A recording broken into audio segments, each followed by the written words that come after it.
Northern Virginia is kind of a melting pot for folks from all over. Anybody else by chance here from Michigan? Okay. So I grew up, like I said, there. One of the very first books that I was given when I could read was a kid's book on George Custer. Kind of started my interest in him. Most of it was incorrect, but it was a kid's book. It did what it was supposed to do, got me started. But having been there all the way through college, I knew that there was an archive at the Detroit Public Library called the Burton Historical Collection, and I had never seen it. Now, whether you like George Custer, whether you hate George Custer, you probably know that there's been a lot of ink spilt writing about George Custer. Most of what I'm going to show you tonight, I don't do this to pat myself on the back, is to encourage you, if you have an idea for a story, to continue to pursue it. Don't assume everything has been published. Because almost everything that's in here has never been seen before until I found it at that library. And I didn't find it until the book Chasing Stewart and Mosby follows the Michigan Brigade prior to George Custer's being the commander.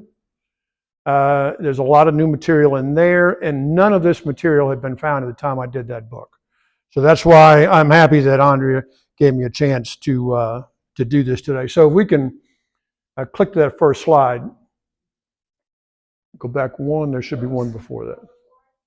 All right, there we're good. So when somebody, no, we can go back to the one that, I'm sorry. Okay, it's going quickly. Right there. There. Okay, I'll just make it up. Just leave it. Oh, now it's going. Is that it? That's it. Okay, it's staying. So when people wrote about Custer, if they wrote about how he became a general, they had one paragraph to speak of. So they could go and get the actual documents, which I'll show you at the end. But in the story I'm going to tell you, there was only one paragraph written by a man who'd been in the 5th Michigan Cavalry. He'd been out in Fairfax, and he publishes a book in 1937. And he writes one paragraph, and that's all anybody had, any biographer writing about George Custer to know what transpired in Fairfax Courthouse only had that paragraph.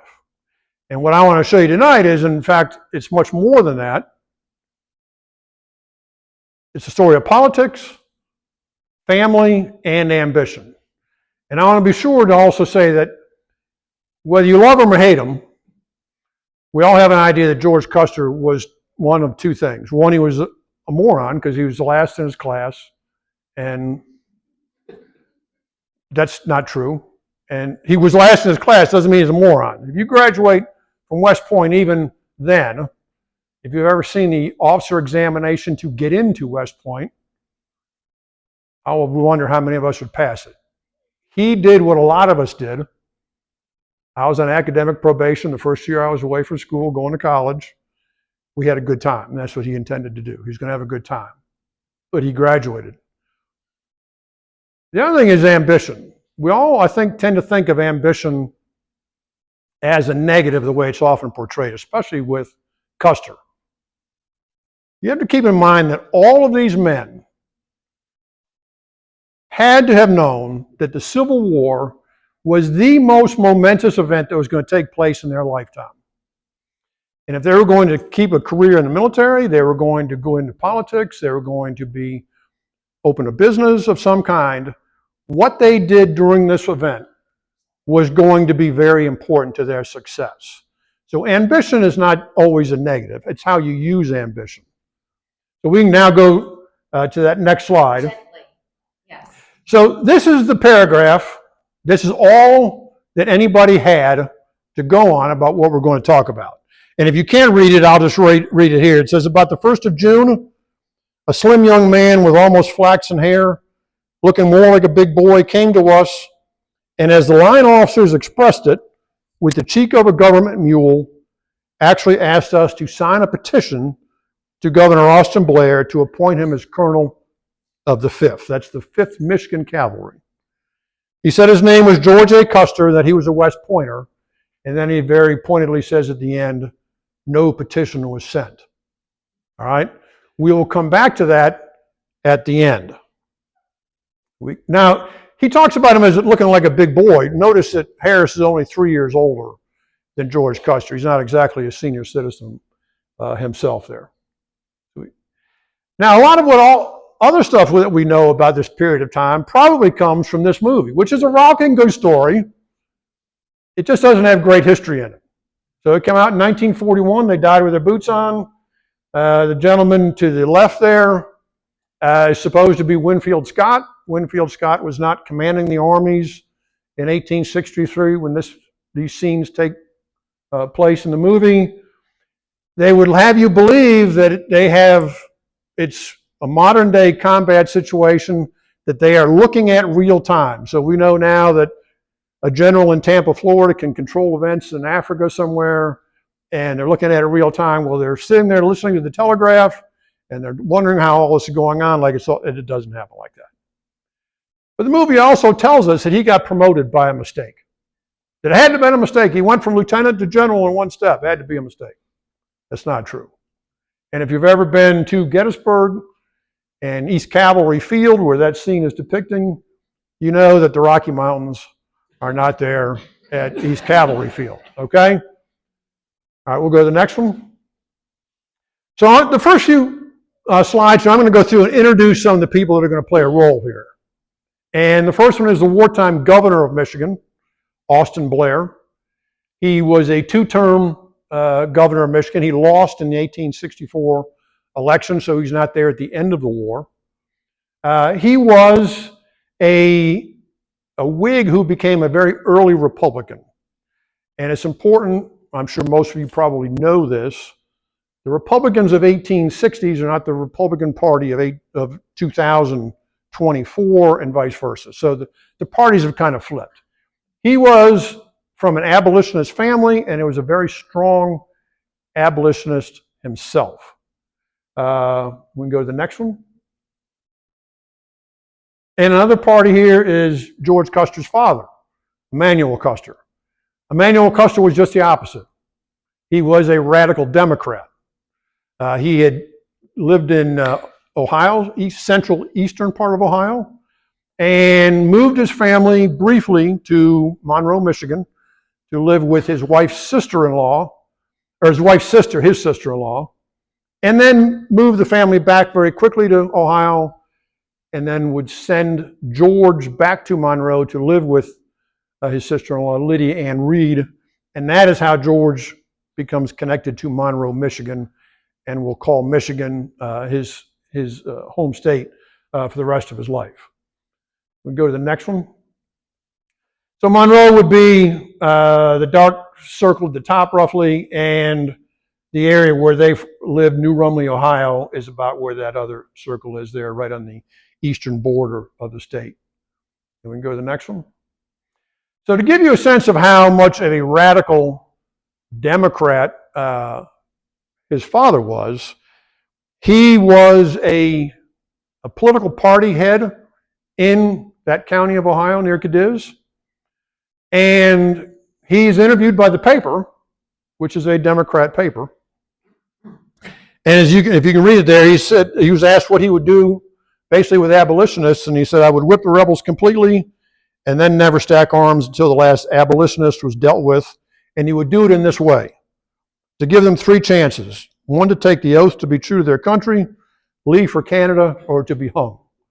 So you can see that there's a bit of a dichotomy there between Austin Blair, the governor of Michigan, and Emanuel Custer. And this is going to be a problem for George through this process. So we can go to the next one. This is not directly attributed to his father, but I'm sure it is his father. He graduated from the West Point with the highest honors. Now, we know there's no way to paint it. He was the last in his class. Like I said, your academic and your final standing had to do with your demerits. And as I was speaking earlier, every year your demerits started back to zero. So he knew where the line was. He would go right to the line, and then he would toe the line, and he would behave himself so he didn't get kicked out. And then next year he would start at zero and begin to have fun again. And that's how he wound up where he did. Okay? The next person here is an Ohio congressman, John Bingham. Bingham is the man who appoints Custer to West Point. So when he's in New Rumley, Custer begins writing letters to Bingham, and Bingham will eventually give him the appointment that he needs to West Point. You see that he is a 4-term congressman, Republican congressman from Ohio, and at the end of the war, he's also lost his seat in Congress, and he will serve on the prosecution team for the Lincoln assassination conspirators. Okay. Now, in 2003, that was the very first time I went to the Burton Library, and we were living in Montana at the time. My brother was getting ready to be deployed to Iraq, so I went back to see him, and in between doing what you would think you would do when your brother's going off to Iraq, like drink a lot of beer, he said, well, what do you want to do? And I said, why don't we go check this out? I'd never been there before. And what it holds, among many other things, are the letters sent to Governor Blair.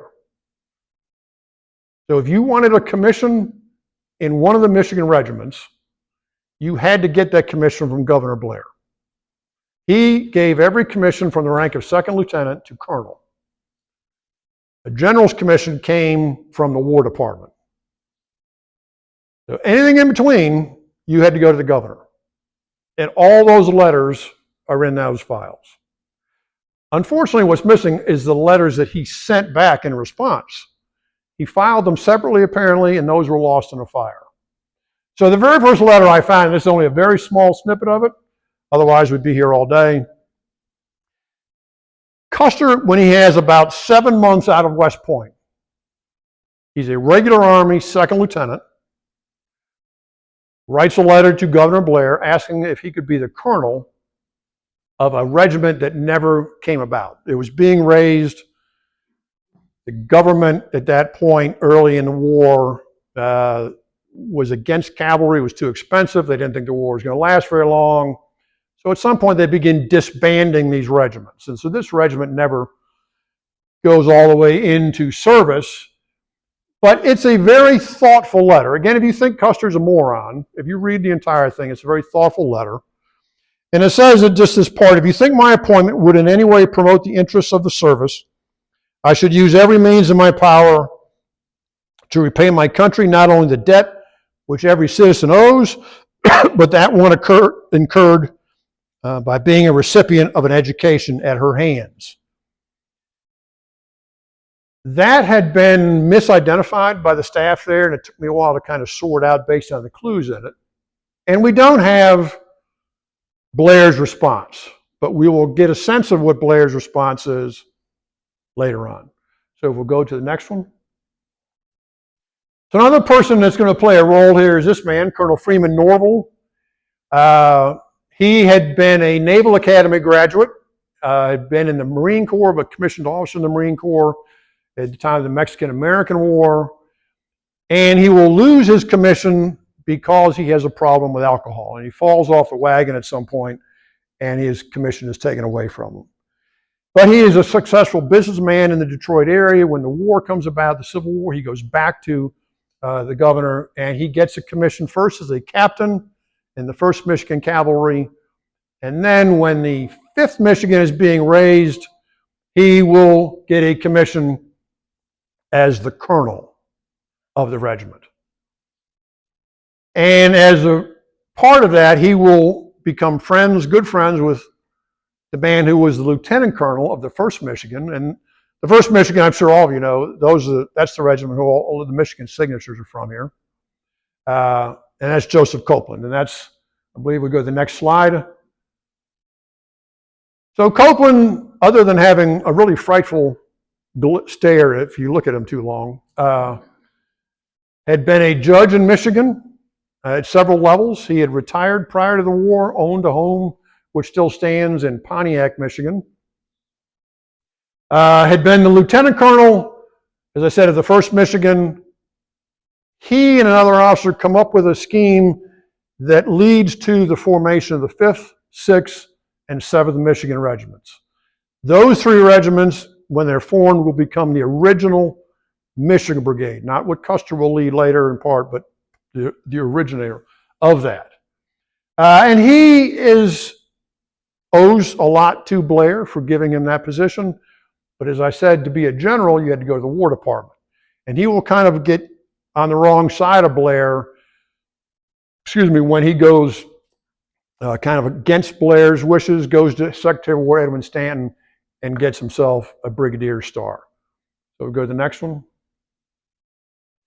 So in the 5th Michigan Cavalry, you have Colonel Norval. In the center, you have Major Noah Ferry. Ferry is a businessman in Michigan as well, lives up in the Grand Traverse area there. There are 3 majors in the cavalry regiment. He's the second of those. So in order of seniority, it's the colonel, lieutenant colonel, the senior major. Ferry would have been the 4th man in seniority in the regiment, and the second senior man would have been Lieutenant Colonel Ebenezer Gould. So we go to the next slide. So the regiments now all have come to Washington, D.C. They are housed in Washington, D.C. The 5th Michigan has never been in combat. They need to get them some experience, get them some saddle time, and there's an expedition, a reconnaissance ordered that includes the 5th Michigan and 2 other regiments. It's going to go across from D.C. out the Long Bridge. There's a nice picture right up here, I think, of the Long Bridge. Out the Long Bridge, through Fairfax County, across Loudoun County, out to the Shenandoah Valley. And then they're going to come back. And while they're way out in western Loudoun County, Norval falls off the wagon again, and he becomes roaring drunk. In enemy territory, the commander of the entire expedition is drunk. Somebody needs to do something. Now, how many of us know the story of the Caine Mutiny? You've seen the Humphrey Bogart movie, The Caine Mutiny. So in there, that's essentially the same story, different circumstances. The commander of the ship begins to show some signs that something's not right. Somebody's got to take command in a storm.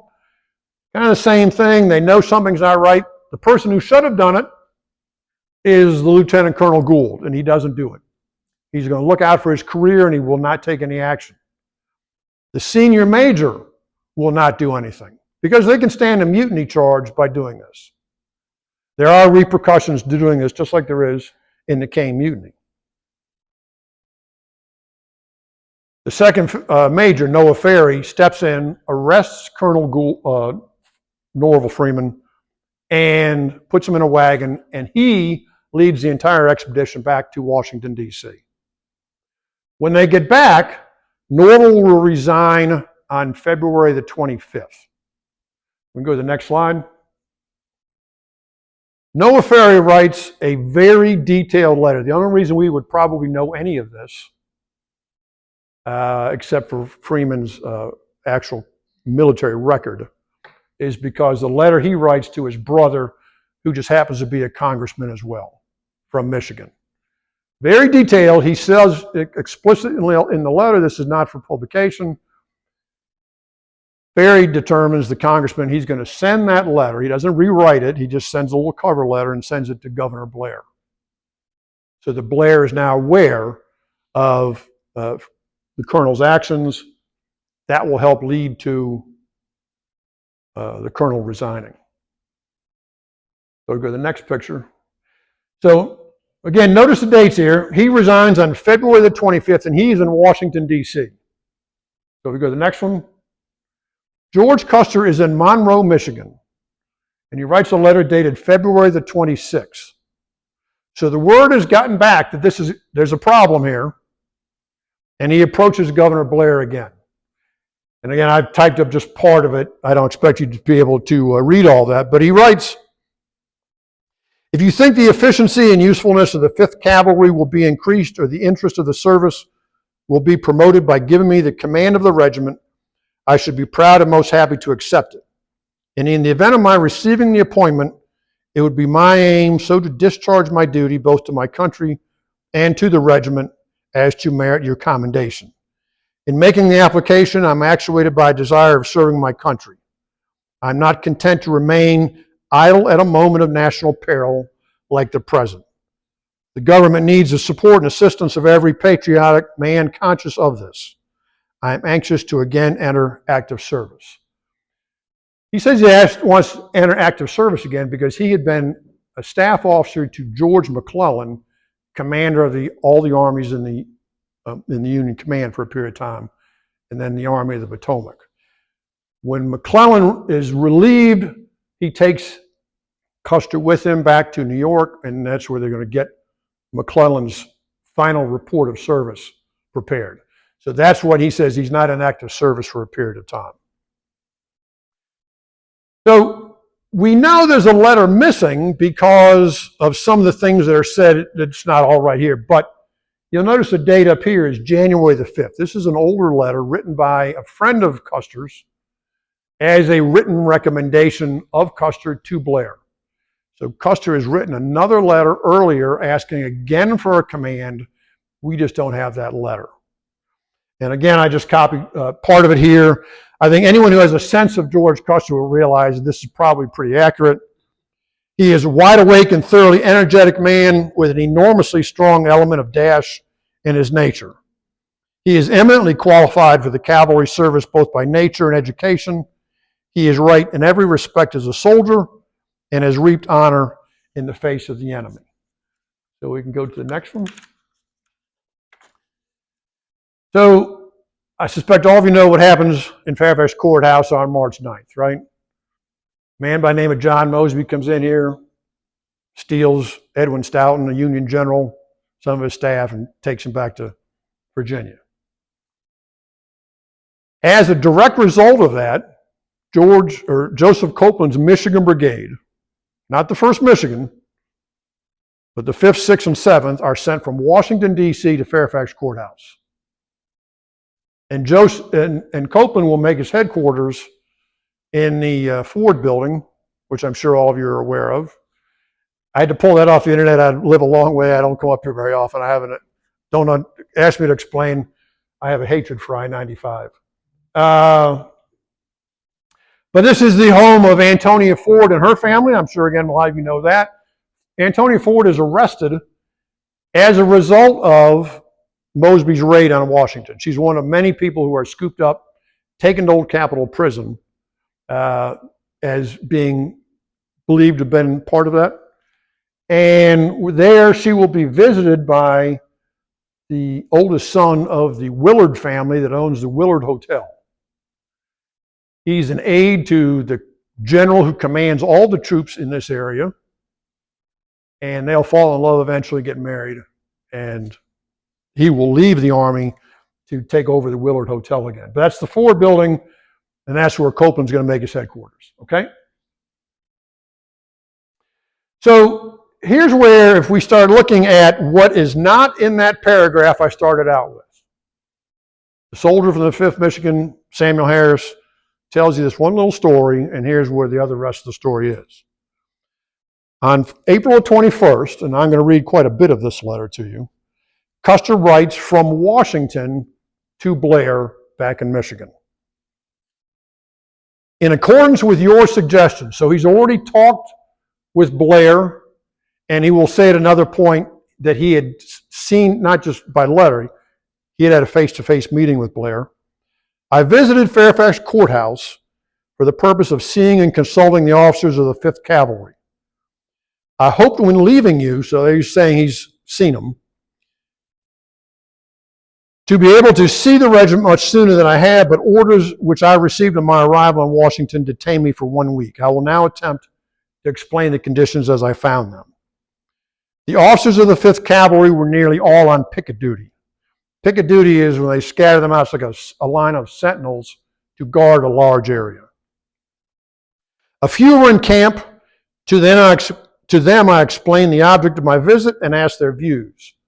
Major Ferry, the man who had relieved Colonel Norval, said he was, quote, glad someone who had had experience was coming to take command of the regiment, unquote, as, quote, under the present circumstances, the regiment is going to ruin.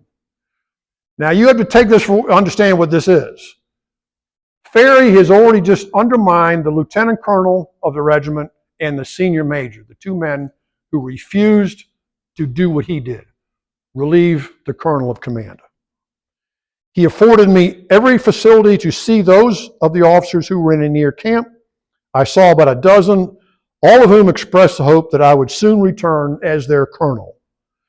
They were all prevented from signing a petition to Your Excellency, as they had already committed themselves, some in favor of one applicant, some in favor of another, yet each one admitted his belief that neither of the applicants was qualified to command the regiment. So I've probably gone past two of those, so we can skip that slide. And we can go to the next slide. I think the position of General Copeland illustrates fully that of the officers of the regiment. He said, now this is guess where it starts to get interesting. He had already signed a paper for Colonel Norval, the man who had just resigned, and of course could not now sign unconditionally one for me, and concluded, quote, personally, I would much prefer to see you, George Custer, Colonel of the 5th, than Colonel Norval. I would then make Colonel Norval my aide, a position he is willing to accept, and one in which his one bad fault, his taste for the bottle, is not so likely to do harm as when he had the responsibility of a regiment. As near as I can learn, this is the feeling of all the officers. They are all committed to someone. Okay? Now, again, the interest of time, every one of these men that I've kind of mentioned to you has run his own campaign for this position. So Gould, the lieutenant colonel, is running a campaign, and there are letters and petitions in Blair's papers for him. Ferry, I'll show you a couple of his in a minute. One of the senior major that I've not named, I don't want to give you too many names and confuse you all. He runs his own campaign.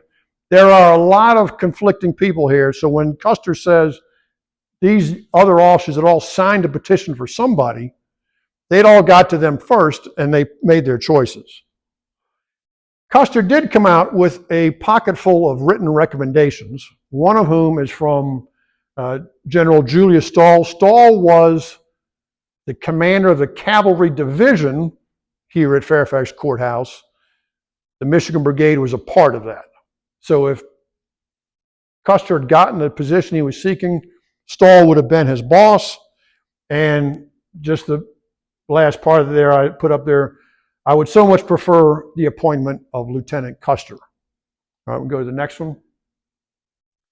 Maybe most interesting then is the letter that Joseph Copeland wrote to Governor Blair. And he writes this the day before Custer's letter. Custer's letter is April 21st. This is April 20th, and he's writing from Fairfax Courthouse, undoubtedly from the Ford building. The same motive that induced me to advise the overlooking of the colonel's offense, so he had already asked the governor to overlook the fact that he had a problem drinking, induced me a few days since to advise his reappointment. And that was an earnest single desire to have at the head of the regiment an experienced and proficient officer. The field officers are all gentlemen of worth and ability, but for the present, neither of them can be regarded as fully equal to the exigencies of the service. So now Copeland is throwing Gould and the other senior major under the bus by saying they're not worth the position. The lieutenant colonel has no doubt been much embarrassed in his command by the circumstances that he has had competitors in the regiment for the colonelcy and has not succeeded as well as he otherwise would have done. In the event of your concluding that you cannot consistently reappoint Colonel Norval, but will appoint some other outside officer, I would most cheerfully unite in recommending the appointment of Captain Custer, and that his commission may be at once forwarded. Now, I don't expect you to read those. I'm not going to read them. This gives you a sense. There's 4 petitions there, just men who were in favor of Colonel Norval getting his old job back. So it kind of, I hope, gives you a sense of just what the competition was like and how these men were kind of torn to take sides of who they wanted. Some of those men are from the regiment. Some of them are from outside the regiment at different levels. Okay? So we come back to the story of Samuel Harris. Harris signs, as you can see his name right there, a petition that has nothing by name to do with George Custer. He did not want, and a lot of the men did not want, a regular Army officer to command a volunteer regiment. And what it says in part there is, having heard that it was possible that an officer of the regular Army was to be appointed to the command of a regiment as colonel, we believe that there is as much ability and energy in this regiment as in any other from our state. We are satisfied from our observation that very few volunteer regiments do well under the command of regular Army officers, as the principal object of such officers is to obtain promotions in the regular Army. We therefore earnestly protest such an appointment and beg that the promotion in the case may be regularly made from the officers of the regiment. There had been an expedition earlier in February in which a man they believed was a regular Army officer, who was not. He was an Englishman who had come over here to lead Union troops, had made a forced march to try to cut off a Confederate cavalry command. There was almost no chance they were going to do it. It was in the winter. It was in February. The weather was terrible. Their horses were all brand new. They were as good as they were ever going to be. They were the horses they'd brought from Michigan, and they wrecked many of them. They left many of them unserviceable. They lamed a lot of them. And so a lot of the men had a real animosity to regular Army officers. So it's that position that Custer was a regular officer more than anything that Custer personally had done to them. So we'll go to the next slide. And the last applicant, who has very little in there in trying to seek the position, although he wrote a lot of letters to Blair, is Russell Alger. Alger at the time was Lieutenant Colonel of the 6th Michigan Cavalry. They also would have been in Fairfax County. And he had written to Blair many times, not seeking positions. It was almost like he saw Blair as a father figure, and he was just writing to him as a son might write his father, seeking advice, telling him what he'd been doing, and so forth. But he writes here and he's writing this from Drainesville, probably the Freedom Hill area. He actually says he's a few miles south of Drainesville, which would put him right about where the big Michigan cavalry camp was at Freedom Hill near Vienna.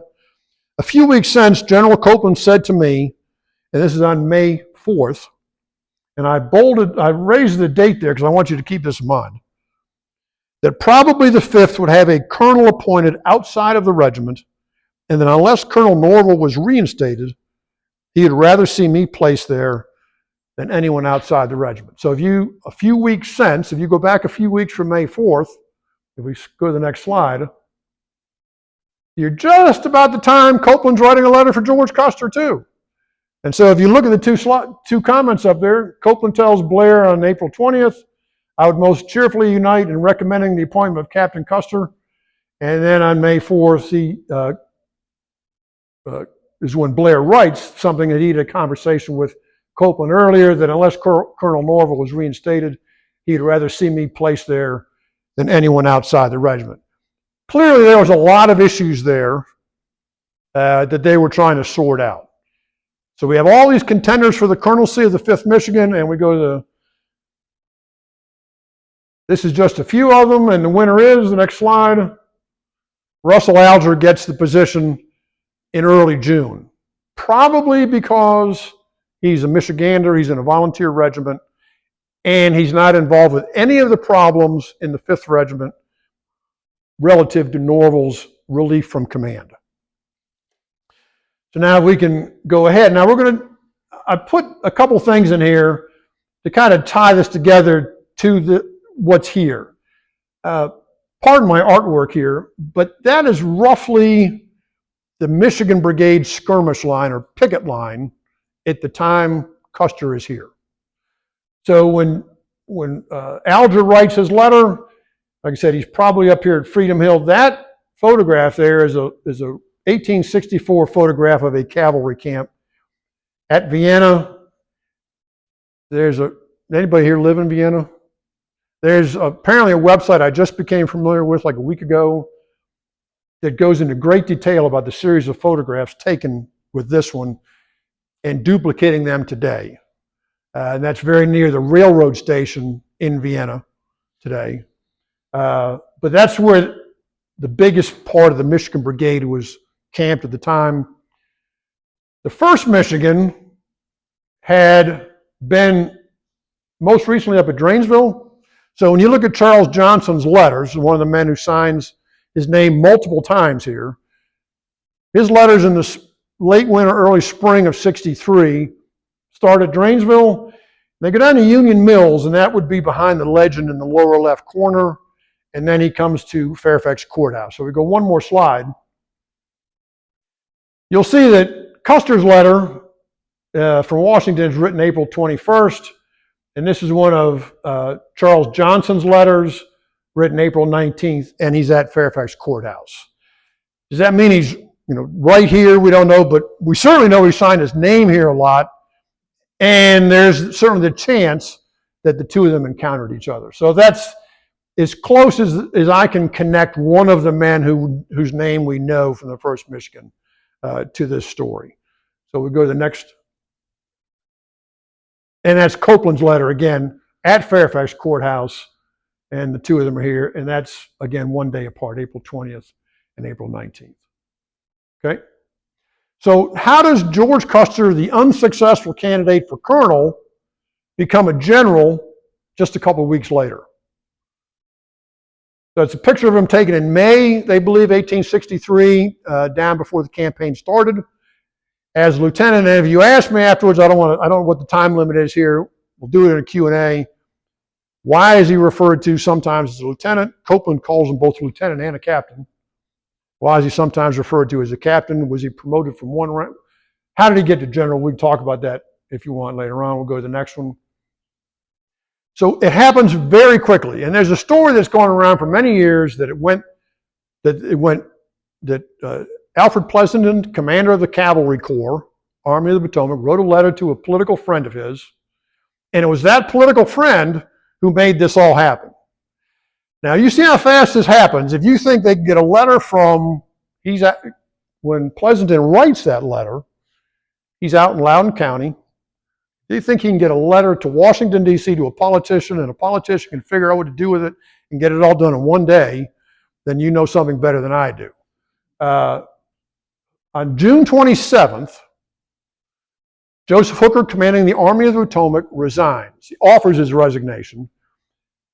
I think the consensus is he didn't think at that point in the campaign, we're only a few days away from where the Battle of Gettysburg is going to take place, that the Army or President Lincoln was going to accept it, but they do. They're very happy to get rid of him. They accept it right away, and on the same day, they write an order appointing George Meade to command the Army. Now, Meade won't know it until the next morning. He's woken up very early on the 28th and told he's been given command of the Army. He had no choice in it. But because of the exigency of the circumstances, I believe, they gave him something that other commanders had not been given. And the key part for our story is that down the bottom it says, you are authorized to appoint to command as you may deem expedient.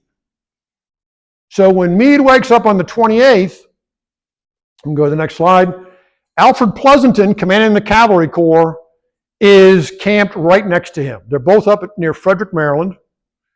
Pleasonton finds out about this, exactly how we don't know, and he immediately writes a letter that very day, June 28th, part of which is there, which had not been published before, in which he says cavalry must have able commanders with dash and spirit. Now, they had just fought the Battle of Brandy Station on June 9th. They'd fought the battles of Aldie, Middleburg, and Upperville in June 17th to 21st. Pleasonton had his measure of the cavalry. He had a measure of what they needed to get better. And I think importantly, George Meade, as commander of the 5th Corps at the time, had been sent to support the cavalry during that fighting. Pleasonton's headquarters are in Aldie, the town of Aldie, almost immediately across from Little River Inn, and Meade's headquarters at the time are at Oak Hill. So if any of you know where the President Monroe home is on Route 15 off of Route 50, that's where Meade makes his headquarters. They are, as the crow flies, about a mile away from each other. And they have 3 or 4 days in which to get to know each other, and I suspect, I can't prove it, that they probably have gotten together for dinner every now and then, and had some discussion about what could happen in the future. So Pleasanton now has an opportunity to make that happen. He writes this letter to Meade, and if we go forward another slide, just speaking of Custer in particular, he writes, Captain George A. Custer, 5th Cavalry, that's the 5th U.S. Cavalry, not the 5th Michigan, who would distinguish himself at Beverly Ford or Brandy Station, Aldie, and Upperville. Okay? And that's all Pleasanton Tannering. You see here, the order comes down the same day. There's no politician got involved in this and got this done that fast. They're still up at Frederick, Maryland. Seth Williams is Meade's senior, he's adjutant general. That was the senior secretary or clerk for the officer. And he says that he names the 3 men, including George Custer, who's now a brigadier. It happens that fast. It's not a mistake. Meade's been given the permission by the War Department and by Lincoln to promote anybody he wants. Pleasanton gets there first with his Christmas list, and Meade promotes the 3 men he wants promoted. Okay? Now we're going to jump ahead to the end of the story. We're going to skip the Battle of Gettysburg and what have you, and how politics will come back into this again. We have to remember that not only could Blair not appoint or give commissions to his men as generals, but once you got a commission as a general, it had to be confirmed by Congress.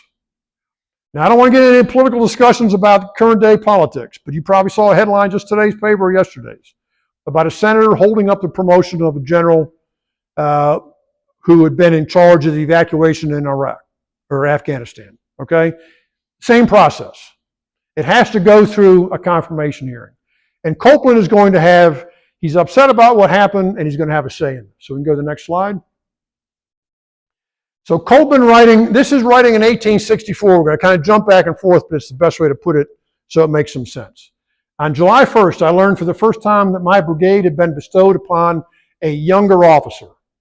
Thus, on the eve of battle, in the face of the enemy, 32 miles in advance of our army, I had my command taken from me. It is an indignity and disgrace that I should not and cannot quietly submit to. He is absolutely furious when this happens. And to some extent, he has a right to that opinion. They are the first troops in Gettysburg. Days before the battle takes place, Copeland's Mission Brigade is in the town of Gettysburg. He continues, I learned that the command of my brigade had been conferred upon a lieutenant and a staff officer of General Pleasanton's, who on the same occasion had summarily been made a brigadier general for the purpose. I felt so gross an outrage, so great an indignity, that I felt constrained to protest the proceedings. All right? Now, I said I would come back to something early on. So when Custer writes that very first letter to Blair in January of 1862, I said we don't have any of Blair's responses because they got destroyed. But Bingham became a lifelong friend of Custer's. And if Bingham is telling us the truth, he kind of gives us the sense of what you see here. Talking about, and he's going to introduce us to Judge Isaac Christensen, who I'm going to quote from one more slide. When Christensen approached Blair on Custer's behalf in January of 1862, the governor responded, quote, Custer is using you just as he used Bingham. His people are rebel Democrats. He himself is a McClellan man, indeed McClellan's fair-haired boy. Sorry, Your Honor, but I cannot appoint him whatever his qualifications. So Custer, unbeknownst to him, never had a chance to get the colonelcy of any Michigan regiment. Whatever the men said, he was not going to get the appointment from Governor Blair. So we go one more. So now you have, as this confirmation hearing comes up, all of these different parties kind of vying for his future. So we'll go one more. So Christensen writes again a letter that's in the Blair papers that hadn't been seen before, and I'm going to read this one again to some degree. I met a member of Copeland's staff, and this is written on August 31, 1863. So the Gettysburg campaign is over by about a month. And he informed me of an attempt on the part of Copeland to deprecate General Custer, to prejudice you and our senators and the public against him to prevent his confirmation. The aide says that Copeland filed a protest with the Secretary of War, that he endeavored to get his friends to write to you on the subject and have you and our representation in Congress protest it on the part of the state. He also requested his aide to write articles for the papers to get the Free Press and the Advertiser to take sides in his favor.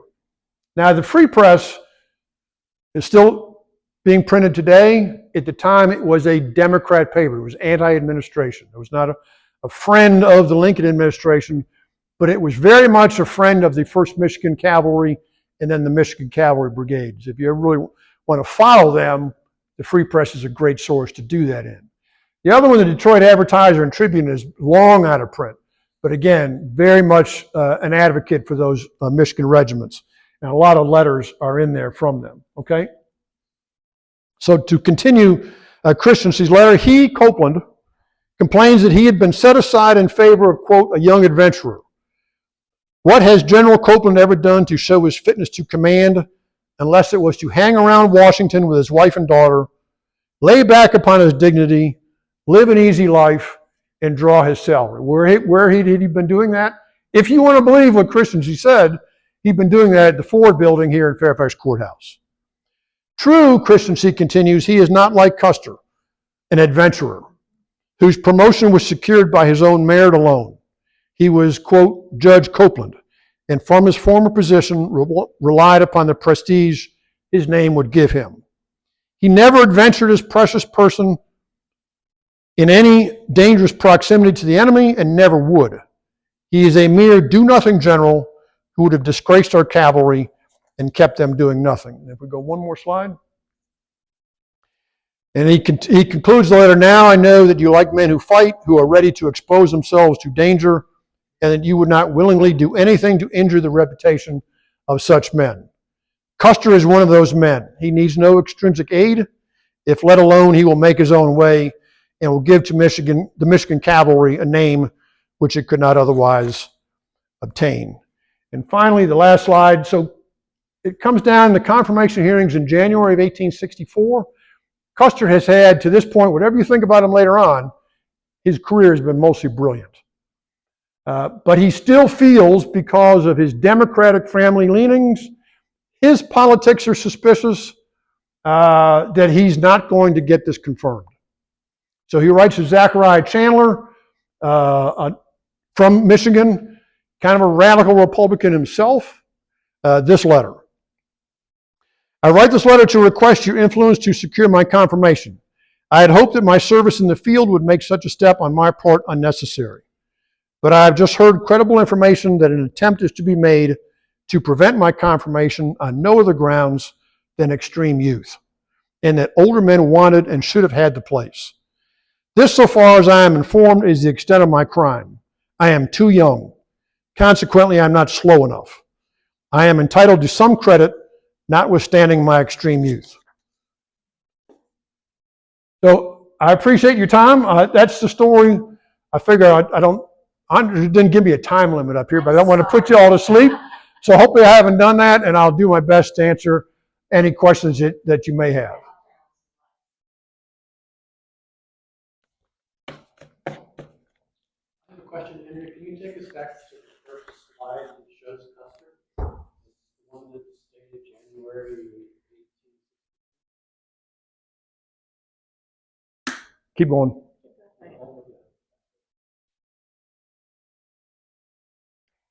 Keep going. Right there. Stop. Okay. This is a photograph done in May of 1862, Harrison's Landing. Yep. And it's actually a bigger photograph. Yep. Captain Custer's here. Confederate lieutenant named Washington is next to him. And below the two of them, and between them, is a contraband child. Yep. Do you know anything about the story? And the Library of Congress has bracketed the title of this image, and it says The Cause. May of 1862. Do you know anything about this particular image? So, a little. I don't want to get myself in trouble and say something wrong. Somebody else certainly can chime in. The other officer is in fact a gentleman named Washington, who he knew from West Point. is my understanding. Okay. All right, so as we all know, he's been captured. He's a prisoner. Custer finds out about him being a prisoner and goes to see just a friend of his. So the cause, I think that idea kind of brings two things together. One, the idea of the abolition of slavery, because you have the contraband, the term at the time for an escaped slave, at their feet. And I think there's sometimes a name given to that lad. I don't know off the top of my head a first name, not a last name. And then this other captured Confederate officer who he was a friend with. It's just strictly a chance because probably of who Custer was at the time. He was on McClellan's staff. He worked for the head guy. The photographer was traveling with the army. And he got a pass to go try to find his friend in a prison camp wherever they were being held there at Harrison's Landing. And I suspect, and I think when I've seen kind of write-ups on that picture, the lad is put in there as a prop. And that's probably a very uncomfortable way to say that, but he's there probably for the purpose of getting that title to the image to bring some of the issues together. Kind of the brother against brother thing. They were friends at the academy, and then you got the issue of the abolition of slavery there. That's probably the best I can give you without getting in trouble. Yes, sir. So, the same day that Custer was appointed, another young man,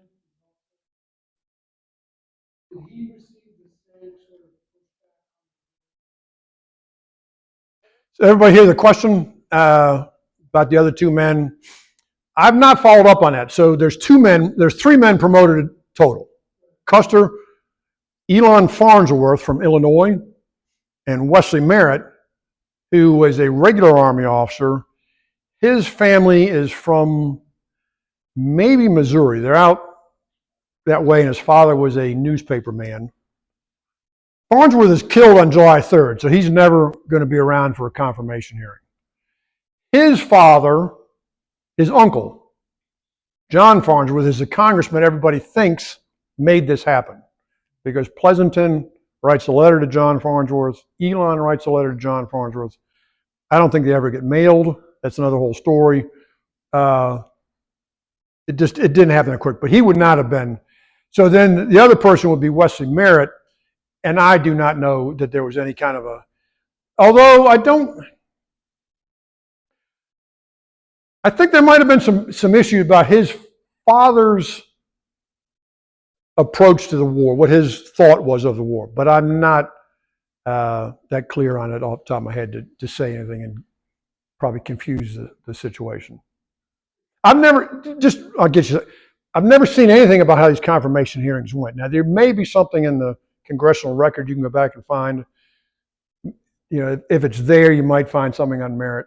He would have had to do it. He would have had to go through the confirmation hearing. And they would have had to do it again at every rank. So when they'd get promoted to major general, they had to go through it again. But I can't say anything more than that. Yes, sir. What was Wesley Merritt's rank? Wesley Merritt his rank was a captain. He was senior. He had graduated in the class prior to George Custer, one or two classes. He gets out in 1860, I believe. He is a captain. At the time, he'd done a lot of staff work. He is in a field command at the time he's promoted. And Pleasanton, after the Battle of Upperville, he writes a report, that's the June 21st. He writes a report on June 22nd. He'd been very unhappy with the performance of the regular cavalry brigade. And it's led by a senior officer, and he even then says, I want Wesley Merritt to get promoted to general to take over that command. So even before his later attempt, he's putting in Wesley Merritt for that command. He's a captain. If you have any interest, though, in the other idea, Custer is either a lieutenant or a captain. The easy answer to that is that he was a regular Army officer, and his regular Army rank was lieutenant in the 5th U.S. Cavalry. who had received a volunteer commission as an aide to a series of generals.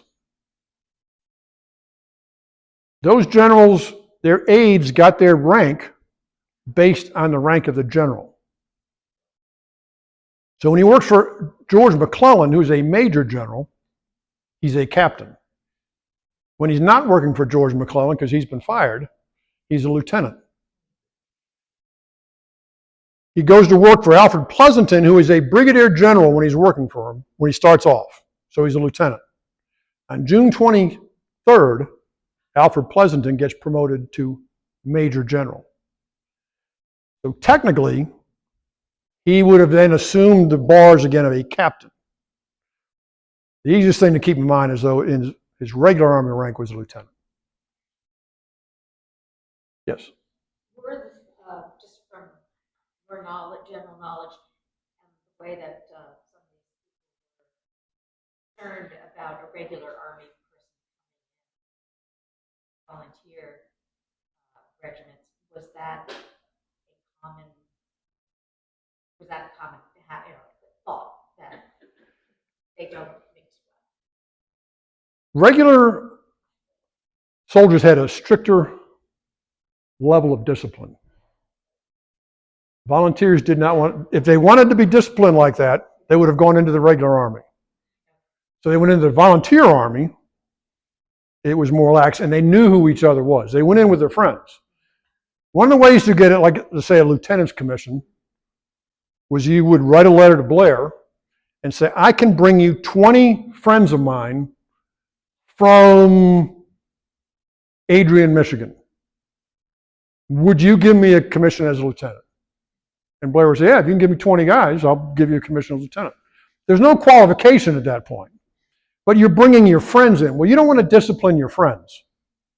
You don't want to be sometimes inflicting brutal discipline.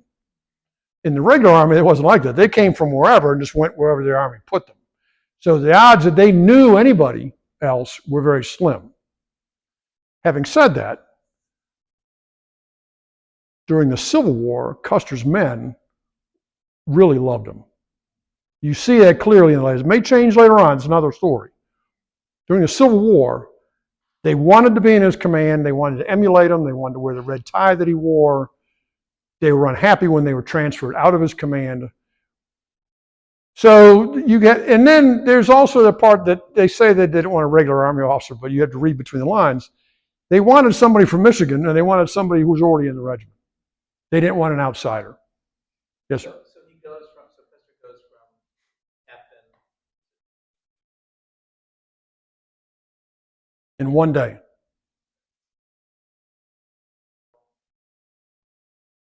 When they're considering the confirmation, what's the public view of its importance at Gettysburg with respect to Jeb Stuart coming to the backside of the Union line? Is that well recognized? Is it seen as a pivotal thing? That's a pretty good question. So did everybody hear what he asked about what did the public know about what he had done at Gettysburg? The idea that he intercepts Jeb Stuart and kind of saves the Union position is a story created after the war. And so it's a story that now you see on History Channel documentaries and things like that. There is no evidence to support the notion that Jeb Stuart was sent to get around there to coordinate his attack with Pickett's charge or do anything like that. Having said that, it is a friend of mine who's a Gettysburg guy calls East Cavalry Field fighting, Cavalry Valhalla. It is a critical fight. Custer leads his men, a brigadier general leading his men into combat at the head of the men. Come on, you Wolverines, at least 2, maybe 3 times in that period of time. And he does stop Stuart's intentions, whatever Stuart's intentions are. But it's not Custer alone. He's a brigadier commanding a brigade and a division of cavalry. So there's other men who are making decisions that play a role in that besides him. Having said that, as I said, though, by January of 1864, Custer, who the press is still spelling his name wrong most of the time, is a national figure by then. By January of 1864, he is a bit of a national figure. He's been in the papers a lot. And the public would have known something of him. And there was a big controversy, let me say, in the Cavalry Corps about whether or not they should have what we term today embedded reporters with them. Some, like John Buford, folks know who John Buford is, they did not want reporters with them at all. David Gregg, who for a period of time was Custer's division commander, didn't want reporters. But Pleasanton liked them, Custer liked them, Kilpatrick liked them. An argument that I would make for having them there, and I think why Pleasanton, I won't talk about Custer and Kilpatrick, they're very young men, big egos. I'm sure it's great to see their name in the paper. Cavalry was very expensive. Very expensive. And that's why the government had disbanded the regiments, get done away with them. What I like to use the line is from the movie The Right Stuff. Anybody's seen about the Mercury 7 astronauts? No Bucks, no Buck Rogers. The cavalry needed to get the publicity to keep being funded, so to speak. And I think Pleasanton knew that. And that's why he would let them in there. The more attention he got for them, the more he knew they were going to have a role in the war. And so that's why I would say that. And that worked to Custer's benefit. So by then, the public had a sense of who he was, if that answers your question. Yes, sir. Say again who Christensen was. Isaac Christensen was a judge in Monroe, Michigan. So if you get this group, remember Libby Bacon is from Monroe, Michigan. That will be Custer's wife. And Christensen, they're all part of that Monroe collection of folks who knew each other, who had some influence. Libby's father was a judge. Christensen's a judge. Christensen's son, who had gone into a Michigan infantry regiment, knows Custer. So that you have this connection there that they're using, they're networking, I guess, in a modern term. Bob. What is Custer's role at Aldi? What is his command? Or is he attached to Pleasanton? So, what is his role at Aldi that gets him? One of the reasons Pleasanton promotes him, wants him promoted, is because of what he did at Aldi. He is a staff officer on Pleasanton's staff. Pleasanton's the Corps commander. And by one account, he's serving as a liaison between Pleasanton and David Gregg, who commands the division that fights at Aldi. So he's an aide running orders back and forth. And he just happens to be in a position at a critical point in the battle where he does what he does. And the battle is turning against the Federals, and there's a countercharge been ordered, and he goes out and leads them in that charge. And Pleasanton either sees this or learns of it. Pleasanton will see him do that again at Upperville, at least twice, leading a charge, which he did not have to do. But that was that, as the one letter of recommendation said, the man with dash, the wide awake, that was just Custer's nature. He was going to be in combat wherever he could. I also understand that Custer fell off of his horse into the street. Yep. At Aldi, and later on, when he was in the battle, he was covered with mud and couldn't tell whether he was Union or Confederate. And there was the possibility that his horse, he lost control of his horse. Is there any truth? Rode off the battlefield? So there's an account by a man in the 2nd New York Cavalry who's a enlisted courier for David Gregg. So he's in a position to know what Custer's duties are that day. He's the one that tells us he's serving as a liaison between Gregg and Pleasanton. And he says that when they get to Aldie, so before the battle has started, now there's a new book coming out. I only got it into a little footnote into my book because the timing of it, on the weather in the Gettysburg campaign. And it's a fascinating study. I've had a chance to read the entire thing, based all on historic and forensic weather data. The Battle of Aldie, the heat index in the shade, and this is what I got wrong when I put it in the footnote. I'm going to get to your question. The heat index in the shade at 2 o'clock was 118 degrees. All right, we lose our minds when it's like 105, right? We got all kind of alerts going off on our phones and the weatherman going crazy. 118 degrees in the shade at 2 o'clock. One of the authors of this study is a meteorologist. He said in the sun, the temperature would have been 10 to 15 degrees hotter. The Battle of Aldie's fought at 4:30. We all know that the hottest part of the day is not 2 o'clock. It's probably 4 to 5 or 6 o'clock. So imagine what the temperature is when they're fighting that. Now, there'd been no rain for close to 6 weeks. So the dust is incredible. So yes, the story is that they approached Little River. All of the staff officers and the generals go to water their horses on the east side of Little River. Custer, being Custer, goes across the river and goes back down the bank from the other side, waters his horse where it's fresher, hasn't been disturbed, and when they come out, the horse slips. Custer goes in the river. Now he's soaking wet, and all that dust is going to cling to him. A few minutes later, he goes in and he leads the charge that Pleasanton will commend him for. And the dust there, as I try to describe in the book, the men have no spatial awareness of what's happening because the dust is that thick. If you mix dust, gunpowder, everything coming up from the ground, the sun's going down, these men had no idea where they were. And he winds up on the wrong side of the field. He stops when they reform. He looks around, he's got nothing but Confederates around him. And the only thing that gives him a chance to get away, supposedly, is that he was covered, his blue uniform was now a gray or butternut uniform from the dust. And when a man next to him goes, wait a minute, this is a Yankee next to us, Custer takes his saber, hits him in the face, and rides across the field. There's nothing I know about his horse running away at Aldie.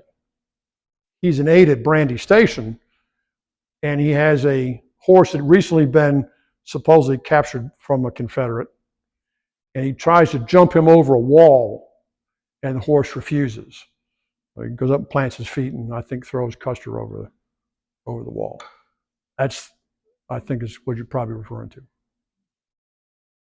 Anybody else? Well, I appreciate you all coming out. I appreciate you hanging around, and hope I get a chance to go and do it again. Thank you.